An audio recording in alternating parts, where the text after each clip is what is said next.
Happy Tuesday, my friends, and welcome back into another edition of Prime Sports World. On today's episode of the Prime, we're going to give you our full recap of week number 4 of the UFL, and we're going to give you our full preview for week number 5. Crazy to think that we're already almost halfway done with the regular season at the for the UFL. I'm, of course, your host, David On Point Huppin. Please like, share, and subscribe to the podcast if you like what we're doing here at Prime Sports World as we try to be the number one hub for all things UFL. And, just let me know in the comment section, what have you guys have thought about the UFL so far, as we are about halfway through the regular season. This will be after this weekend, it'll be the halfway point for the UFL. So let me know what you think, what you thought about the UFL so far, what the quality of the product's been. Because we are going to break down a lot of stuff going on in the UFL this season. My cat's getting crazy over there. She might be a little upset. I just ruined her bed over there. If you're a long time viewer of Prime Sports World, you know I got a cat. TJ gives me a lot of hard time about the cat almost every day. TJ, I don't think can make it out of this show, so just gonna be me, David On Point Huppin. And again, please like, share, and subscribe to the podcast. We try to give you guys good content here at Prime Sports World, including the last couple days. We've done WrestleMania stuff.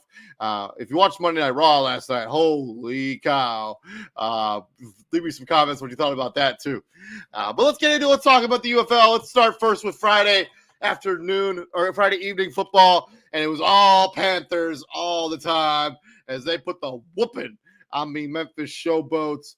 27-9. This game was actually fairly competitive up until halftime, but in the second half, the Michigan Panthers scored 13 points unanswered, all in the fourth frame to win this game 27-9. As I mentioned, 14-9 going into halftime. This game looked semi-competitive. Memphis actually jumped out to an early 6-0 lead, and they were never able to recapture the lead again. 9-14 at halftime, 20-9 with a touchdown by the Panthers. And then they got the 1-point conversion. They scored another touchdown in the fourth quarter. As Bryce Perkins was pretty good in this game, actually, for the Michigan Panthers. We're going to offense. We got E.J. Perry, 8-16 for 74 yards and a touchdown. That completion percentage at 50%. Bryce Perkins, 15-22, 2 touchdowns, no picks. Really solid day at the office for Bryce Perkins as he played really well in this game. E.J. Perry also led the Showboats in rushing, which is not ideal. Nate McCrary, 11 for 60 and a touchdown. Also, Tua, I think that's how that's pronounced. Forgive me if I'm butchering that. 10 of 53 and a touchdown for him as well. As Michigan Panthers are just at another tier than the Memphis Showboats. And Memphis Showboats still looking for that first win. They have been abysmal in the UFL since the merger with the XFL. I think they're 2-10 now, or 2-12, I think, is their total record. They have not won a game this season, and they only won 2 games last season. So it has a lot to do with the fact that their quarterback play just isn't all that good. So until they figure out that situation, they're not going to be any better. But the Michigan Panthers have proven, hey, we're kind of one of the class teams of the UFL. They're one of the better teams of the NFL. They ran for 169 yards in this game, 5.1 yards per clip. I mean, that's really one of the other issues with Memphis. They just can't run the football effectively. 25 carries, 70 yards, and a touchdown, but still only 2.8 yards per attempt. That's just not going to be good enough. And that an effective running game would really take a lot of pressure off of their lackluster quarterback play. If they could get a really good dynamic running game going. But that does not appear to be the case for them this season as Michigan goes on to cruise to the easy victory in the second half, 27-9. From there, we're going to talk a little bit about the St. Louis Battlehawks and the Arlington Renegades, as the Arlington Renegades continue to just be a dominant force so far in the UFL. They're now 3-1. St. Louis now, after starting off at a 2-0 start, They have now lost their last 2 games in a row, and they have not looked good, especially not in this game, as they lose 15-30. They give up 16 points in the first frame, and basically that was all she wrote, as they were never able to climb out of that hole. They were able to make this interesting. They were down by just the 1 point at one point during this game, and then in the fourth quarter, the Renegades scored 14 points unanswered in order to get the 30-15 victory for the Arlington Renegades. Manny Wilkins did get the start here.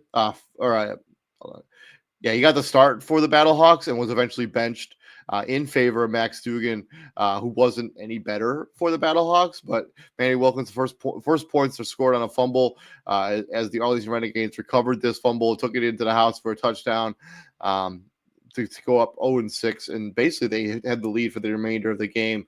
They never relinquished it from that point. And as I mentioned, it did get interesting late, or I guess sort of late in the third quarter, with Luis Perez was picked off, and then he got a touchdown, 15-16. Also, Rodrigo Blankenship is probably going to be back in the National Football League potentially this season. He's been awesome in the kicking game for the Battlehawks.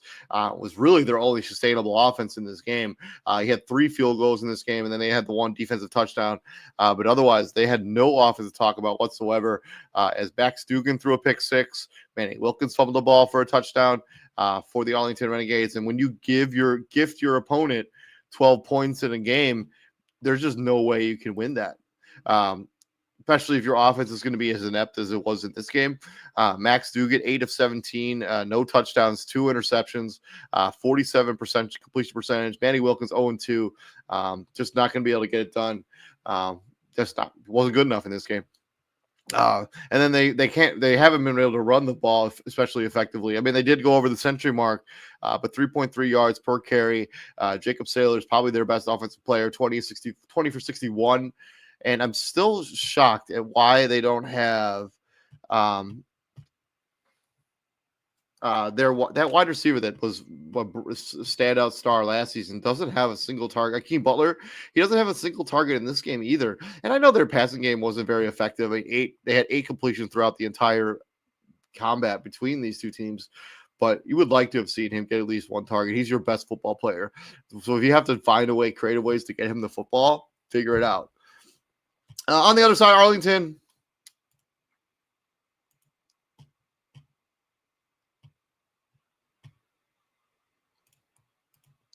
On the other side, Arlington, Luis Perez, 17-25, 149, a touchdown and an interception. That decent completion percentage, at least in the UFL, 68%. Running back, they ran the ball for 73 yards, also 3.3 yards because they had a touchdown in the running game. And Sal Cannella, how he hasn't gotten an opportunity in the NFL after he's been one of the better tight ends in all of the XFL, the UFL over the last 3 seasons, 3 for 35, and then Javante Payton had the lone receiving touchdown for the Arlington Renegades as they cruise to victory in this one. Sorry. From there, we got some interesting competition we got between staying on Saturday as we have the Birmingham Stallions going into Houston, taking the victory 23-16. They also this was actually a fairly entertaining back and forth affair. 17-16 in the third quarter. Houston scores that touchdown to make it 17-16. They were unable to convert the 1-point conversion to try to make this a tie game. Birmingham would tack on 2 field goals in the fourth quarter to go up for the final score of 23-16. And Matt Corral played pretty well in this game. He had two touchdown passes over 25 yards, including a 50-yard strike to was it Deion Kane? I think his wide receiver's name is, that caught that pass. They were unable to get the 2-point conversion on that, but 17-10, a lead they would not relinquish for the remainder of the game, and they had the lead for this entire affair. 11-0 at one point when Matt Corral threw his 3rd touchdown pass. Probably one of the better passing days of the UFL this season. Oh, sorry, just 2 touchdowns. I apologize. But Matt Corral, 14 and 25. Not really what you want to see when you talk about completion percentage. 195 yards, 2 touchdowns, and a pick. Matt Corral was also the leading rusher for Birmingham. It's not a recipe for success. It did work in this one, but the running game is just not a good football team right now. 10 to 52 and a touchdown. Deion Kane had the touchdown. Davon Davis also had a receiving touchdown for the Birmingham Stallions as they moved to 3-1 with their only defeat coming at the hands of hold on a second. Coming pretty early on in this season. Yeah, so they lost week 1 to the DC Defenders in DC. DC has proven to be one of the better teams in the UFL, even though they fell from the ranks of the undefeated this weekend against the San Antonio Brahmas. But, the Roughnecks on there, until they get this quarterback situation figured out, they're just going to be tough days at the office like this. Jalen McClendon was their best quarterback in this particular game. 22 of 31, 236 yards and a pick. He was also the leading rusher, but this team only ran for 64 yards. They did have 2 rushing touchdowns, but running for 2.9 yards per carry when you give up 126 on the other side, just not going to be good enough. Justin Hall, leading receiver for the Houston Roughnecks, 6 for 58.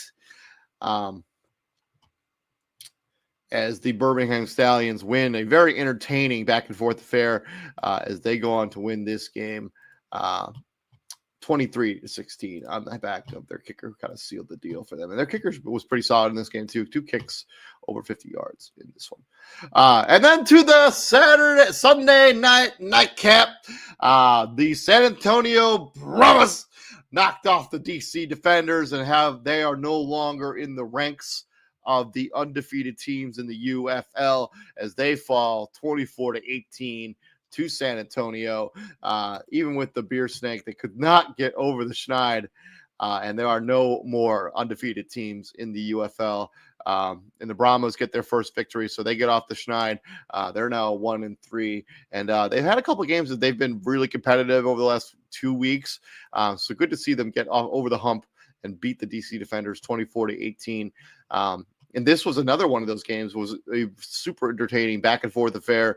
Jordan Tiamo scores a touchdown to tie this game up at 18-18. They were unable to get the 2-point conversion to put them in the lead. Kellen Mond scores the final touchdown in the third quarter as he threw a touchdown pass to Greg Ward. Yes, that Greg Ward to make it 24-18. They do not convert the 2-point conversion, 24-18. It did not matter, though. DC was unable to capitalize and unable to score any other points in this game. As the Brahmas go to win this 24-18. But yeah, this was, San Antonio 6-0. They had a lead in this game for a majority of the game, almost a wire-to-wire victory outside of that tie that we saw for about 5 minutes there in the third quarter. But they were up at halftime. Halftime they were winning 18-12. And then they basically cruised to the victory. I wouldn't say cruise, but 24-18 as they win this game. As the Brahmas and Defenders exchange touchdowns in the third quarter without any scoring in the final frame by either football team. And the DC Defenders, they fall from the ranks of the undefeated. They're now 3-1, and the Brahmas are now 1-3. And a really good, pretty solid day at the office for Kellen Mond. 14 of 20, 121 yards and a touchdown. That's 70% completion percentage is what you want to see. And then they also lead down their running game a little bit. I mean, they had 98 yards rushing. They had 2 touchdowns, both of them by Aiden Robbins. 3.1 yards per clip. 14 to 55 by Anthony McFarland. Is probably the best football player on the Brahmas. And then Greg Ward had the lone receiving touchdown as Greg Ward is still playing football. So good to you. Good for you, brother. Don't let anybody take it away from you until it's time for you to walk away from the sport. But Greg Ward,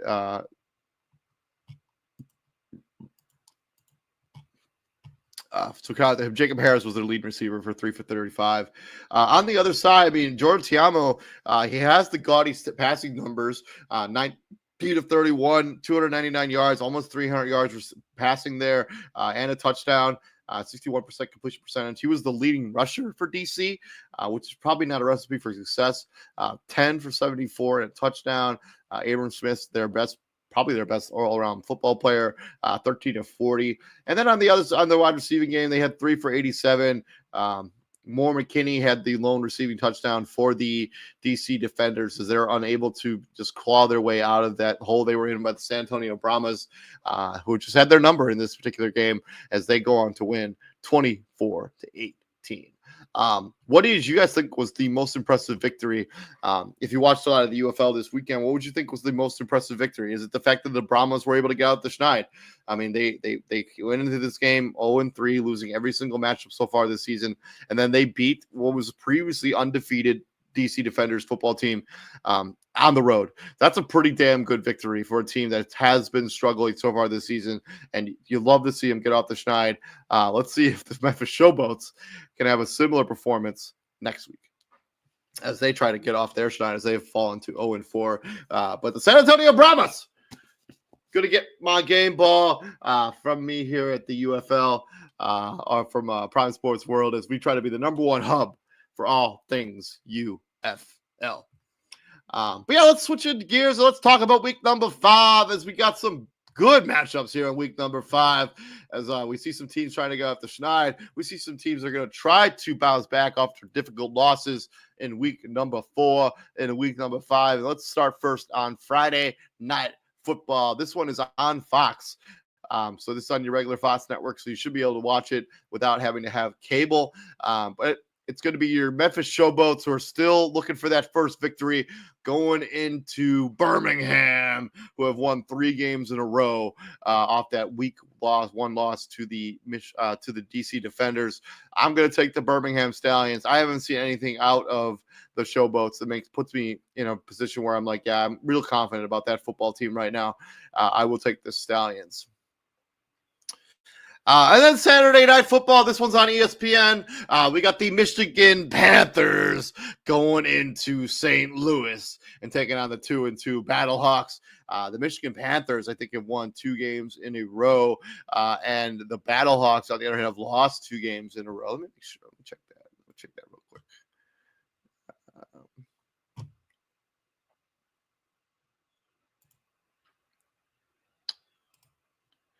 Yeah, I should have these numbers right in front of me, but I just don't. Sorry. So just give me a second. All right, so they lost in week 2. So, yeah, they're on a 2-game winning streak as they beat San Antonio Brahmas in an entertaining game on the road or at home. And then they beat Memphis in a not entertaining game at home as well. This is their first game on the road in 3 weeks. The last time they're